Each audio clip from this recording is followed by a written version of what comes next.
They told us we were free, that if we followed the rules, worked hard, stayed disciplined, we'd get there. The house, the steady job, a backyard with a braai, maybe a golden retriever waiting at the door when we got home from work. That was the vision, the dream, the so-called reward for grinding through life the right way. We believed it. Our parents believed it. Generations bought into it because it sounded fair. Effort in, success out. Simple. But here's the problem. It's not real anymore. And maybe it never was. Today, more than half of Americans, 64% to be exact, live paycheck to paycheck. Almost half have never broken that cycle, not once. Think about that. People are working full-time, even multiple jobs, and still living one emergency away from total collapse. Forget dreams. Most are just trying to survive. Keep the lights on, get to work, afford the medication that keeps them alive. This isn't some temporary dip. For many, this is life. A non-stop hustle, not to thrive, just to keep their head above water. And somehow they're still told that if they're struggling, it must be their fault. Not enough discipline, not enough hustle. Maybe they just need to wake up earlier or read another self-help book or manifest harder. It's insane. Because when almost 2/3 of an entire country can't afford to slow down or plan a future, that's not a personal failure. That's the system working exactly as it was designed to. You were promised freedom, but sold exhaustion. Told you're in control, while being handed a lifetime of debt and rising costs. You're praised for chasing financial independence, but punished with student loans and healthcare bills you'll die trying to pay. It's not a glitch. This is the machine. And the machine's genius? It convinces you that your suffering is noble, that if you're burnt out and anxious, you must be doing life right, that pushing through your exhaustion somehow proves you're worthy. Friedrich Nietzsche saw it coming.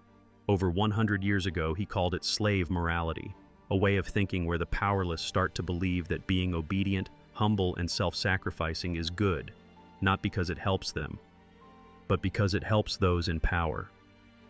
When you can't reach power, you're taught to admire your own endurance, told to find meaning in the grind, told that being overworked means you're strong, that suffering in silence is a virtue. Sound familiar? It's the heart of modern hustle culture. We celebrate burnout. We glorify stress. We wear busyness like a badge. Wake up at 5 a.m., eat motivation for breakfast, stack your calendar until midnight. If you're not constantly grinding, you're wasting your life, right? Wrong. That's not strength. That's conditioning. You're not becoming disciplined. You're becoming easier to control. Because the more you believe your suffering means you're doing it right, the less likely you are to question who benefits from that suffering. Let that sink in. You don't need chains to be enslaved. You just need a belief system that convinces you your fatigue is meaningful. And guess who that belief serves? Employers who love unpaid overtime. Corporations who see you as a productivity metric. A society that tells you to hustle harder while quietly profiting from your burnout. You keep running, not toward freedom, but away from the fear that stopping might mean you're failing. Because we've been wired to believe that rest is weakness, that questioning the system makes you lazy. But Nietzsche didn't stop there. He offered a different path. He spoke of the Übermensch, the overman, a person who rejects these inherited beliefs, who refuses to be defined by the system, someone who builds their own values, lives their own life, and doesn't apologize for it. But to get there, you first have to see the cage. You can't change a game you don't know you're playing. And that's where Machiavelli enters the story. While Nietzsche exposed the invisible cage of belief, Machiavelli handed us the blueprint of how that cage is built and how it stays hidden. In The Prince, he explained that control doesn't need to come from force. It comes from illusion. A leader doesn't need to be good, he just needs to look good. People, he said, are easier to manage when they believe they're choosing their own path. And that's exactly what modern society has mastered. We're told we're free to choose, free to vote, free to work hard and make something of ourselves. But this freedom is shaped, filtered, through layers of debt, expectations, and pressure. Behind the scenes, there's a script. Go to school, get a degree, take out loans, work for 40 years, maybe retire with some dignity if you don't burn out first. And the cost of stepping outside that path? Isolation, judgment, financial ruin.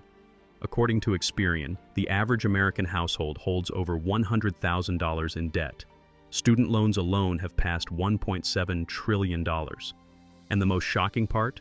More than 60% of all bankruptcies in the US are caused by medical expenses. People are going broke for getting sick, in the richest country on earth.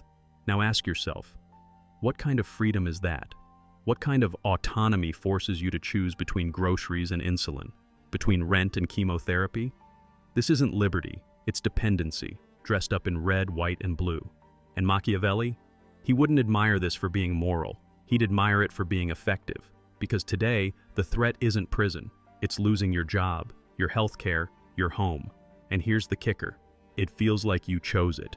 You clicked I agree. You signed the loan. You bought into the system. That's the real illusion. You're trapped, but the bars are invisible. And instead of questioning the trap, you're encouraged to stay distracted. New phones, political outrage, streaming services, courses, self-help seminars. You're given just enough control to feel empowered, but never enough to escape. And the moment you start questioning, the system shifts. It gaslights you. You're just not working hard enough. Be more positive. It's your mindset, all while pushing you to work longer hours for less reward. And guess what? You keep going. Because what's the alternative? Step off the treadmill and risk everything?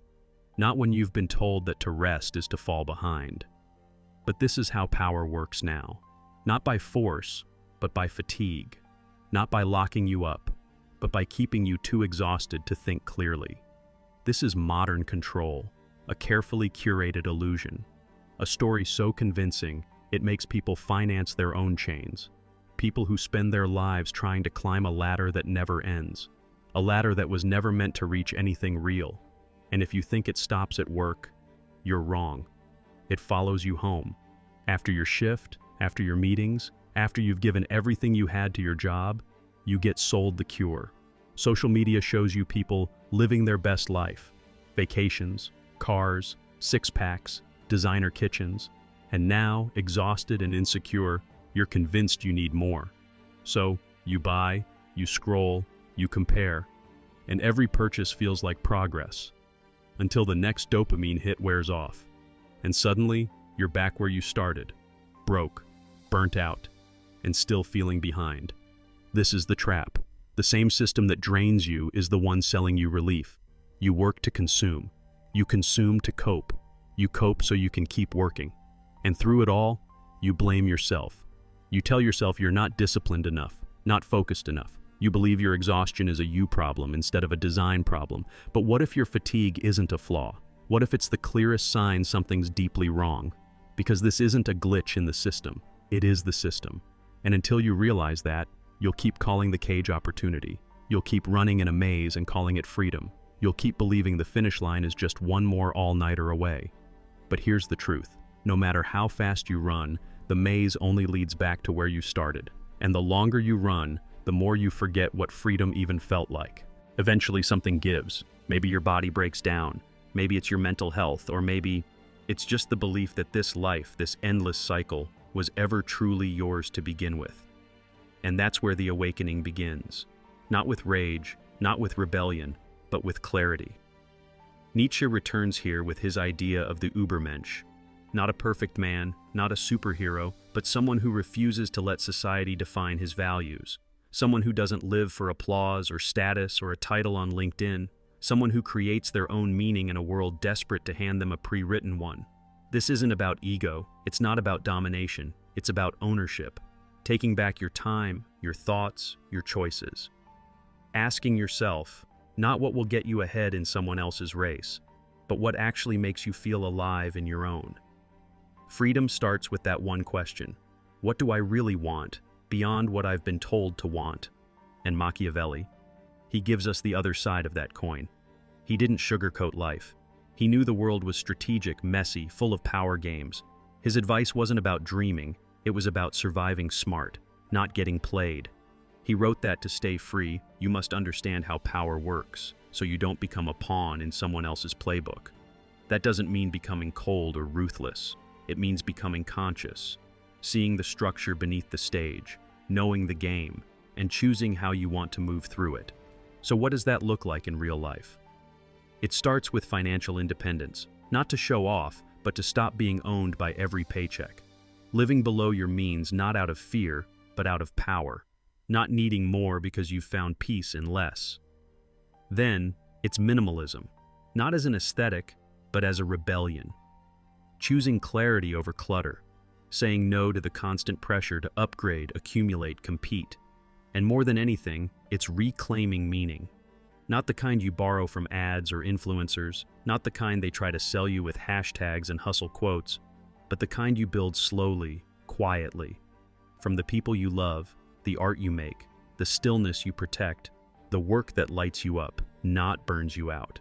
Because in a world profiting from your confusion, clarity is an act of war. In a culture that thrives on exhaustion, rest is revolutionary. And in a system that values what you produce, not who you are, choosing meaning over metrics is the ultimate resistance. You don't have to set everything on fire. You don't have to quit your job tomorrow or vanish into a forest. You just need to wake up. Start noticing where your energy is going. Start asking, is this mine or was it handed to me? Then begin, slowly, deliberately, to build a life aligned with your own values, not the ones you were programmed with.